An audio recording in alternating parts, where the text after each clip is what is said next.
जम्मू काश्मीरच्या पहलगाममधील पर्यटकांवरील भ्याड दहशतवादी हल्ल्यानंतर भारताने आणखी एक मोठी कारवाई केली आहे। सिंधू जल करार स्थगित केल्यानंतर भारताने आता पाकिस्तानला जाणारं चिनाब नदीचं पाणी रोखलंय। चिनाब नदीवर असलेल्या बागलिहार धरणाचं पाणी अडवण्याचा निर्णय घेण्यात आलेला आहे।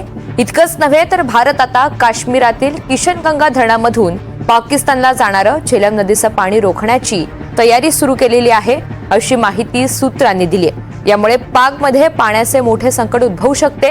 भारत किशनगंगा राटले जलविद्युत प्रकल्पाबाबत वर्ल्ड बँकेनं नियुक्त केलेल्या न्यूट्रल एक्सपर्टकडे सुरू असलेल्या प्रक्रियेवर स्थगिती आणण्याची सध्या मागणी करतोय।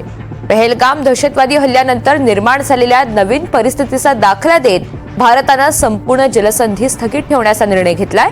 त्यामुळे हा वाद निराकरण प्रक्रियेवर स्थगिती यावी, अशी सध्या भारताची भूमिका आहे। आज संयुक्त राष्ट्र सुरक्षा परिषदेची बैठक आहे। भारत पाक तणावाच्या पार्श्वभूमीवर बैठकीमध्ये यावर चर्चा होण्याची शक्यता आहे। तर या सगळ्या संदर्भात अधिकची माहिती जाणून घेऊयात। राहुल कुलकर्णी आपल्या सोबत आहेत। राहुल, अत्यंत एक महत्त्वाचा आणि मोठा निर्णय म्हणावा लागेल। आता सिंधू जल करार स्थगित केल्यानंतर भारतानं पाकिस्तानला जाणारं चिनाब नदीचं पाणी सुद्धा रोखलंय आणि हे फार महत्त्वाचं आहे, कारण ज्यांना जम्मू काश्मीर हिमालय याची माहिती आहे त्यांना हे पाणी काय करू शकतं याची कल्पना आहे। आता मी जी आपली झेलम नदी आहे त्याच्या एका उपनद्यापैकी एका उपनदीच्या शेजारी आहे आणि एवढी जर ती उपनदी असेल तर झेलमचं पाणी किती महत्त्वाचं आहे बघा। पहलगाममध्ये मी आहे, या ज्या डोंगर रांगा तुम्हाला दिसत आहेत या डोंगर रांगामधनं हे पाणी वाहत वाहत वाहत वाहत जम्मू काश्मीरच्या ह्या भूभागातनं थेट पाकिस्तानला निघून जातं आणि पाकिस्तानची 80% जलसिंचनाची सुविधा ह्या नदीच्या पात्रावरती अवलंबून आहे। पाकिस्तानच्या अर्थव्यवस्थेमध्ये 25% वाटा हा या नद्याच्या पाण्यावरती आहे आणि जर असं असेल आणि हे फेसाळत खळाळत चाललेलं जे पाणी आहे हे पाणी जर आपण अडवणार असू तर त्याचे परिणाम काय आहेत हे पाकिस्तानला कळलेलं आहे। आत्ताची जी माहिती आहे त्याप्रमाणे आपण हे पाणी लगोलग जरी अडवू शकत नसलो तरी आपण जलविद्युत प्रकल्पाची क्षमता वाढवण्याच्या दृष्टीनं बऱ्याच गोष्टी करण्याचं ठरवलेलं आहे। जसं आपल्याकडे पूर्वीच असलेले जलविद्युत प्रकल्प आहेत त्या जलविद्युत प्रकल्पापैकी एक सावलकोट प्रकल्प आहे ज्याची क्षमता आहे 1856 मेगावॅट, जो याच चिनाब आणि झेलम नदीवरती आहे। जम्मू काश्मीरच्या रामबन आणि उधमपूर जिल्ह्यामध्ये किथोई 1 आणि किथोई 2 ज्याची एकत्रित क्षमता आहे 1320 मेगावॅट, पाकलदूल ज्याची 1000 मेगावॅट क्षमता आहे, रतले ज्याची 850 मेगावॅट आहे, बरसर ज्याची 800 मेगावॅट आणि किरू ज्याची 624 मेगावॅट आहे। एक लक्षात घ्या, आपल्याकडे आपण जो जैतापूरचा अणुऊर्जा प्रकल्प करतो आहोत तिथे 80,000 कोटी रुपये खर्च करून आपल्याला 10,000 मेगावॅट विजेची निर्मिती करता येणार आहे। पण हे जे पाणी आहे ना, हे पाणी एवढ्याच प्रकल्पामध्ये आपण जेव्हा ते अडवू आणि जलविद्युत प्रकल्पासाठी वापरू तेव्हा 10,000 मेगावॅटची अधिकची अतिरिक्तची वीज अपन निर्माण करू शकतो। और मेरे दोस्त मेरे साथ हैं, आपका थोड़ा परिचय दीजिए महाराज को। मेरा नाम आसिम मोहिद्दीन है, मैं यहाँ जर्नलिस्ट हूँ श्रीनगर में। जी, तो आप जर्नलिस्ट हैं, तो आप बता रहे थे जो हम लोग गाड़ी में ट्रैवल कर रहे थे, तो ये पानी रोकना इसलिए ज़रूरी है ताकि जम्मू कश्मीर की जो अभी की बिजली की स्थिति है और जो इरिगेशन की स्थिति है वो सुधर जा सके, है ना। देखिए, हम पहले से बोल चुके हैं, हमारे जो चीफ मिनिस्टर साहब है उनने भी ये बात कही है कि जो इंडस वाटर ट्रीटी है सबसे ज़्यादा नुकसान जो है वो कश्मीर को हो चुका है, इसका जम्मू कश्मीर को, because we are not the beneficiary of that treaty despite the fact कि ये जो पानी हमारा ही है, हमारे ग्लेशियर से जा रहा है, हमारे ज़मीन से होते हुए जा रहा है, फिर ये पाकिस्तान जाता है। बट ओवरऑल जो इसका जो सबसे ज़्यादा नुकसान जो है वो जम्मू कश्मीर को ही। हमारी जो इलेक्ट्रिसिटी की जो जनरेशन है वो अराउंड 1000 मेगावाट्स है, ठीक है, यस, अराउंड ये कहीं 1200-1300 भी जाए तो फिर 800 पे आ जाती है सर्दियों में। उसके साथ साथ फिर अगर आप रिक्वायरमेंट की बात करेंगे it is around 2500 megawatts as of now. तो डेफिसिट जो है हमारा 60% अराउंड है, ठीक है। At the same time deficit को पूरा करने के लिए we are paying huge chunk of money to northern grid, जहाँ से हमें बिजली मिलती है, वो बिजली हम यहाँ पर फिर यूज़ करते हैं, खरीद लेते हैं दूसरे राज्यों से। Yes, around 3,000 to 4,000 crore every year, 3 से 4,000 करोड़। एक तो वो होगी। दूसरा बात जो हमें देखना पड़ेगा कि जो हमारी इकोनॉमी जो है दैट इज़ एग्रेरियन इकोनॉमी।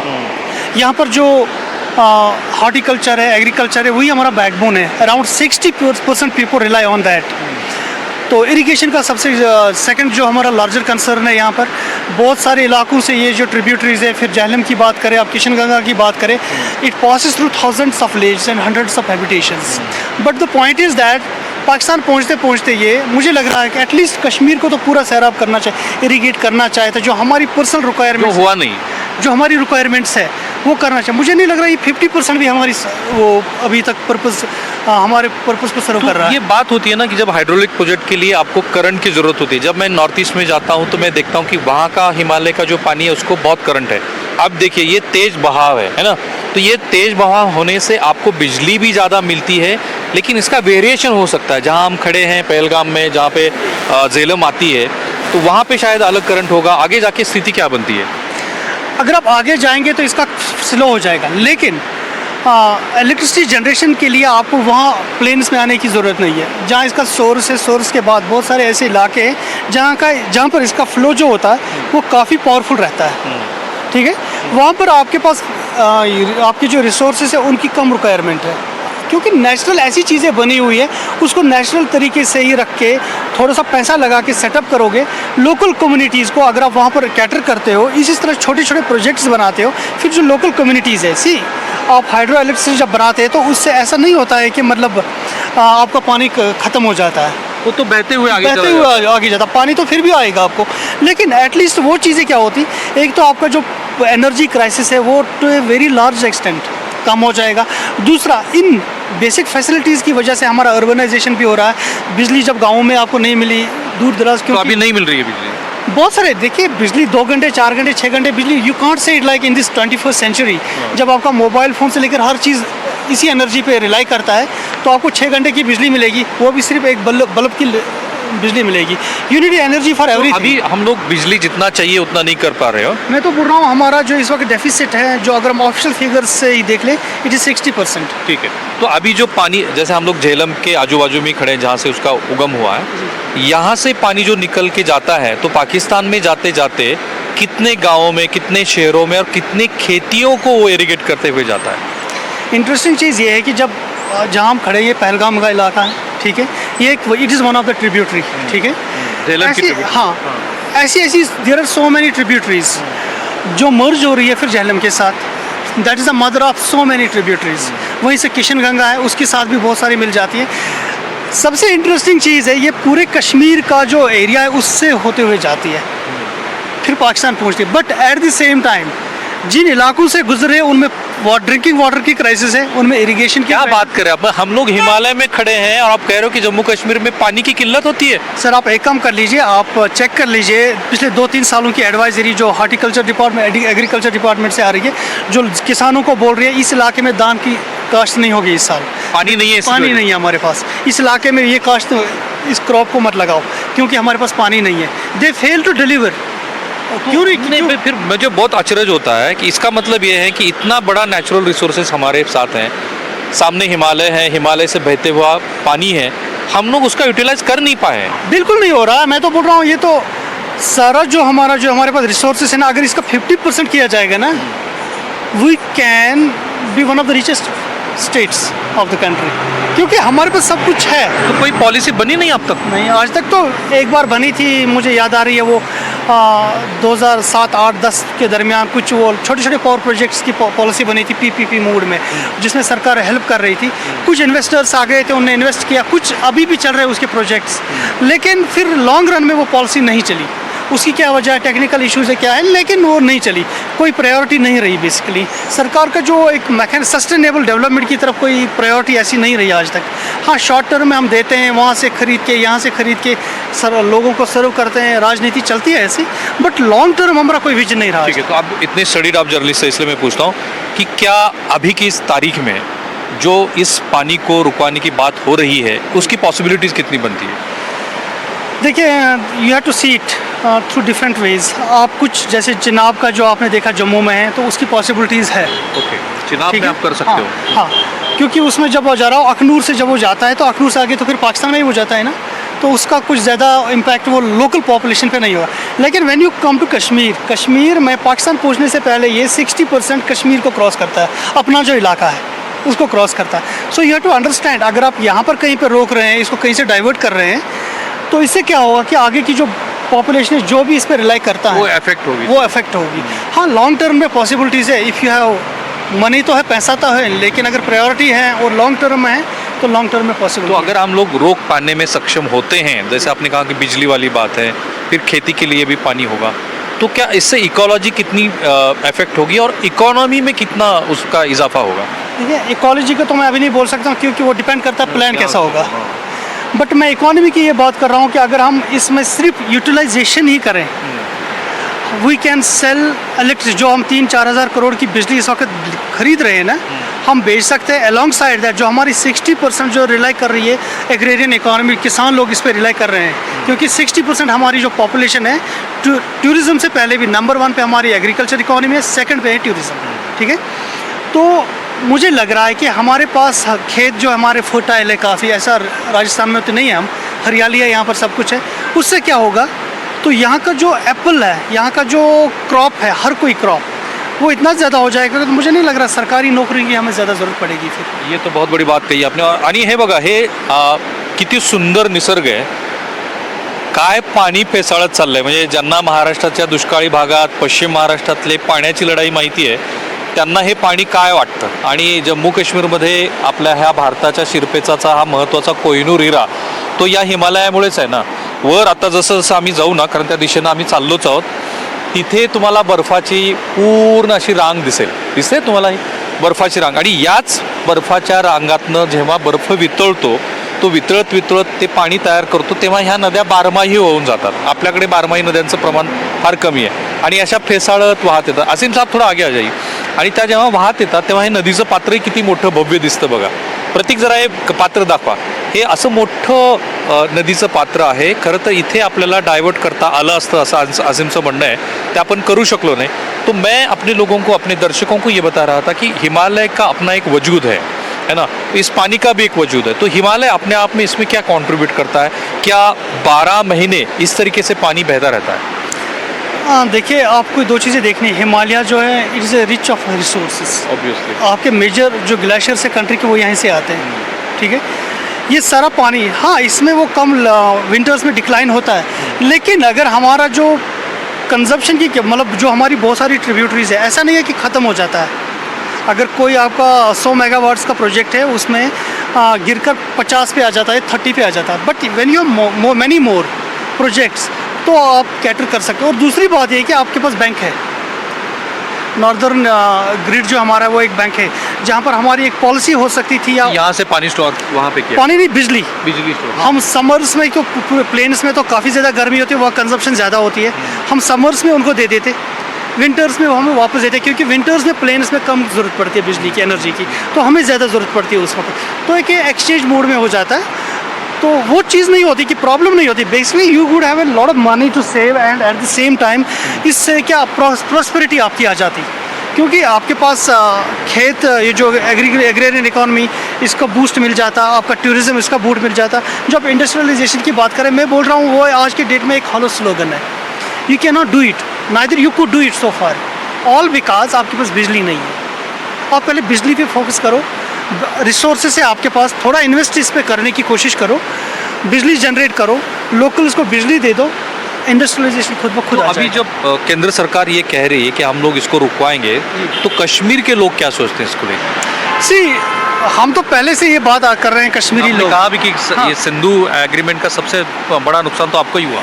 सबसे ज़्यादा एग्रीमेंट, ये तो हमारी ऑफिशियल पॉलिसी स्टेट की. ठीक है, आज तो यूटी की तो स्टेट पॉलिसी है. एट द सेम टाइम मुझे बताइए कि मेरा रिसोर्स है, मेरा पानी है, I shall be the first beneficiary of that. ना मुझसे उस वक्त पूछा गया, कश्मीर से पूछा नहीं गया. जब ये इंडस वाटर ट्रीटी हो गई, उस वक्त इंडिया और पाकिस्तान 2 मुल्क थे, उन्होंने कर ली.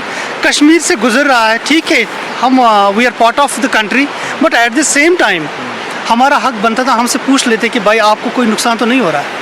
We are not actually benefited from this. तो अभी लोग क्या, मतलब उनको ठीक लग रहा है? Obviously we appreciate it. अगर हमारे लिए ये रिसोर्सेज यूज़ हो रहे हैं, we all appreciate it, we need it, हमारी एनर्जी की रिक्वायरमेंट्स है. तो अभी जो खबरें आ रही हैं कि यहाँ का पानी रोका गया, इस डैम का रोका गया, उसमें कितने तथ्य हैं? देखिए, मैंने तो प्रैक्टिकली ये चीज़ तो नहीं देखी है अभी तक कहीं पर, तो बट एक रिपोर्ट मैंने पढ़ी आज सुबह, तो मुझे अनऑफिशियली मुझे पता चला कि चिनाब रिवर से इनने कुछ किया हुआ है, और वो पॉसिबल है क्योंकि उसमें फ्लो भी उतना ज़्यादा नहीं है। चिनाब में पॉसिबल है, हाँ। तो यहाँ पॉसिबल नहीं है। नहीं, मुझे नहीं लग रहा है कि शॉर्ट टर्म में ये 2 साल, 5 साल, 10 साल तक हो सकता है, क्योंकि इसके लिए बहुत सोचना पड़ेगा, you need lot of resources, और ये पूरा फिर इसका इतिहास चेंज करना पड़ेगा।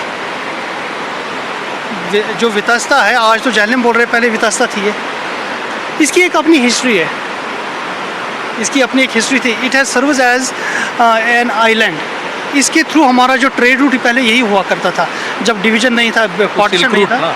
नहीं, सिल्क रूट तो अलग था। चाइना वाला। हाँ, जो कॉट वैली रोड था, जो रावलपिंडी से बिटवीन रावलपिंडी एंड जो बारामूला हमारा था, वो एक कमर्शियल हब, जैसे आपका श्रीनगर है आज, वो कमर्शियल हब माना जाता बिफोर 1947। तो ट्रेड वहाँ से भी ट्रेड होता था, और उसके बाद जो भी हमारा ट्रांसपोर्टेशन, लोकल ट्रांसपोर्टेशन होता था, वो इसी दरिया से होता था, इसी नदी से होता था।